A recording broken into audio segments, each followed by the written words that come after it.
11টাকৈ ৰাজনৈতিক দলে এটা উদ্যোগ লৈ ঐক্যবদ্ধ হৈ বৰ্তমান কেন্দ্ৰত আৰু ৰাজ্যত চলি থকা বিজেপি চৰকাৰৰ অপশাসনৰ বিৰুদ্ধে ৰাইজক একগোট কৰাৰ সংকল্প লৈছে। আপোনালোকে সকলোৱে জানে যে আজি ইতিমধ্যে গুৱাহাটীত কেন্দ্ৰীয়ভাৱে ভাৰতীয় জাতীয় কংগ্ৰেছ, অসম জাতীয় পৰিষদ, ৰাইজৰ দল,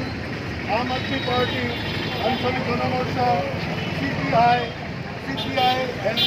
CPI-ML, RJD, BJP, public justice party, এই গোটেই দলবিলাকে সমন্বিত হৈ আজি গুৱাহাটীত এটা প্ৰবল প্ৰতিবাদী কাৰ্যসূচী গ্ৰহণ কৰিছে। তদনুৰূপভাৱে আমি অসমৰ বিভিন্ন জিলা সদৰত সকলোবিলাক ৰাজনৈতিক দল গোট খাই এই প্ৰতিবাদী কাৰ্যসূচী আজি পালন কৰিলোঁ। আমি এই কথাত আজি আশ্বস্ত হৈছোঁ